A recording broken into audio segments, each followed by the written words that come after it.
नमस्कार दोस्तों। द हिंदी पाठशाला 91 चैनल में आपका स्वागत है।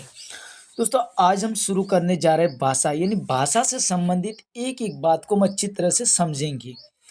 ठीक है दोस्तों, तो फिर आइए दोस्तों बिना देर के आज की क्लास को हम शुरू करते हैं। हम बात करेंगे कि भाषा यानी भाषा जो है ये हमारे संस्कृत के भाष धातु से बनी हुई है। किससे बनी हुई है? संस्कृत के भाष धातु से। किससे बनी हुई है दोस्तों? संस्कृत के भाष धातु से बनी है भाषा। ठीक है। और बात करें इसका अर्थ यानी भाषा शब्द यानी किससे बना है? संस्कृत के भाष धातु से, जिसका अर्थ होता है, क्या होता है इसका अर्थ? इसका अर्थ होता है प्रकट करना। क्या अर्थ है? भाष का मतलब है प्रकट करना। यानी भाषा जो है वो संस्कृत के भाष धातु से बनी है, जिसका अर्थ है प्रकट करना। अब परिभाषा देखें तो इसकी परिभाषा है मनुष्य एक सामाजिक प्राणी है।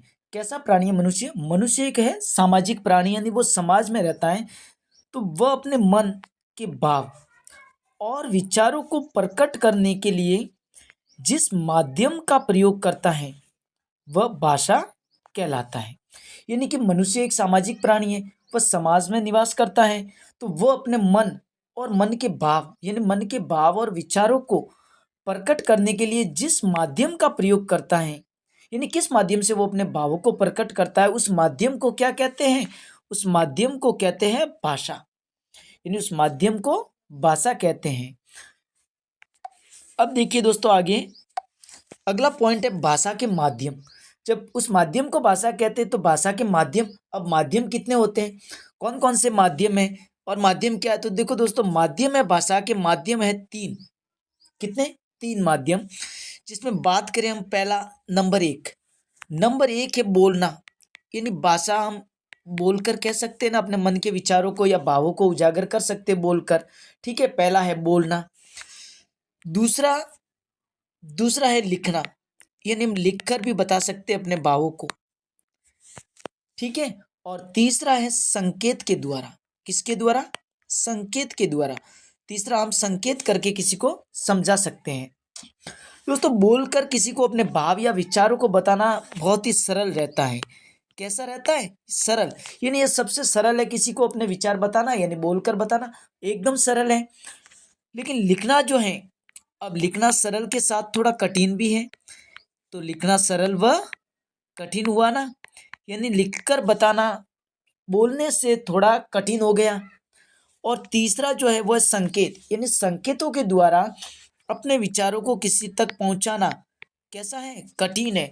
क्योंकि हम संकेत करके समझाएंगे तो बहुत ही जल्द सामने वाला नहीं समझ पाएगा, उसको समझने में वक्त लगेगा कि हम संकेत में क्या उसे समझाना चाहते हैं। तो दोस्तों संकेत के द्वारा अपने भावों को पहुंचाना, अपने विचारों को बताना थोड़ा कठिन होता है। और लिखकर समझाना सरल के साथ कठिन भी होता है, और बोलकर समझाना बिल्कुल ही सरल होता है। हम बोलकर किसी को भी अपने विचार अच्छी तरह से समझा सकते हैं, लेकिन संकेत के द्वारा समझाना बहुत ही कठिन है। अब इसी प्रकार से आगे देखिए दोस्तों, अगला पॉइंट है भाषा की कौशल। अब भाषा के माध्यम हो गए, तो अब है भाषा के कौशल। आखिर भाषा के कौन कौन से कौशल, मतलब कैसे सीखे उसको, उसके लिए कौशल होते हैं। ठीक है, तो भाषा के कौशल है चार। कितने? चार कौशल है। जिसमें देखिए तो नंबर एक है सुनना। नंबर एक है सुनना। ठीक है। नंबर दो बोलना, बोलकर भी सीख सकते हैं, सुनकर सीख सकते हैं। नंबर तीन पढ़ना, यानी पढ़कर भी सीख सकते हैं। और नंबर चार है लिखना। नंबर चार लिखना। तो दोस्तों भाषा के कौशल हो गए चार: सुनना, बोलना, पढ़ना और लिखना। यानी सबसे पहले हम सुनकर भाषा को सीख सकते हैं, बोलकर भी सीख सकते हैं अनुकरण करते हुए, और पढ़कर सीख सकते हैं और लिखकर सीख सकते हैं। तो भाषा के कौशल कितने हुए? चार। अब देखो दोस्तों, अब भाषा के कौशल चार हैं।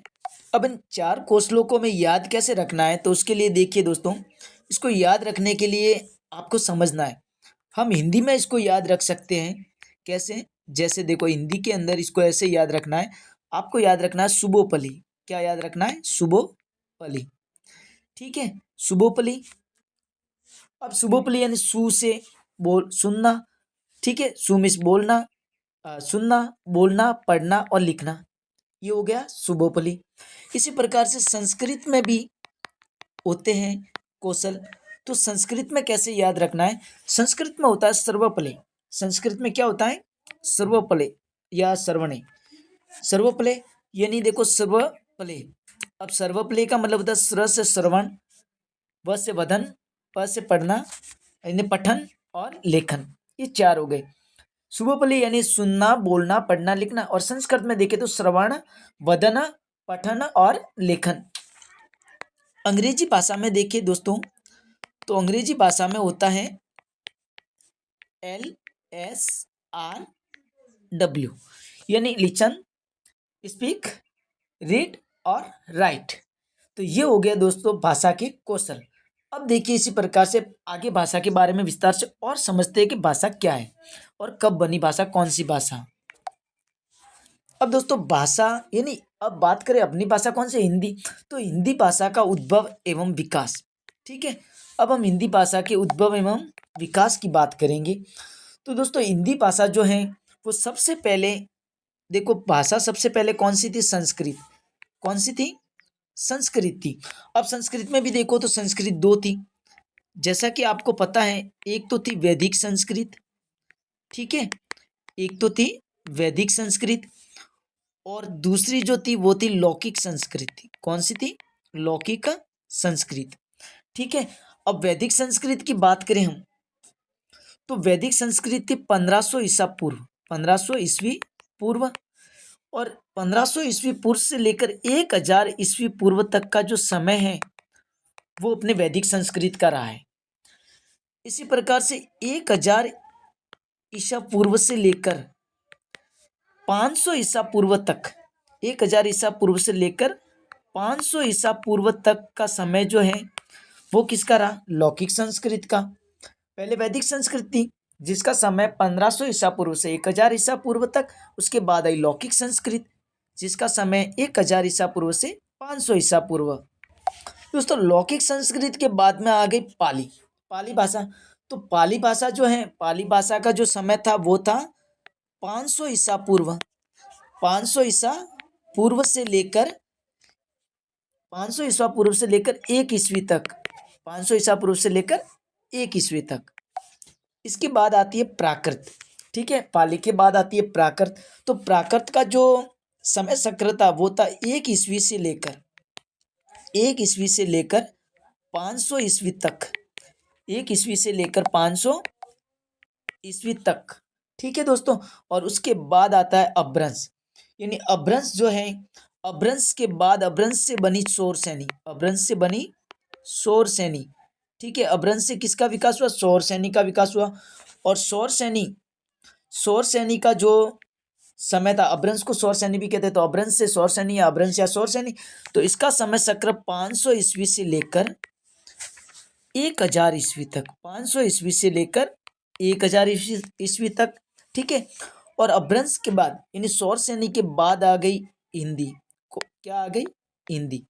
और जो हिंदी का समय चक्र है वो है दोस्तों 1000 ईस्वी से लेकर 1000 ईस्वी से लेकर वर्तमान समय तक, 1000 ईस्वी से लेकर कब तक, वर्तमान समय तक, यानी आज तक, वर्तमान समय तक जो है वो हिंदी प्रचलित में है, ठीक है दोस्तों। अब इसी प्रकार से आगे और देखेंगे हम अगली क्लास में कल।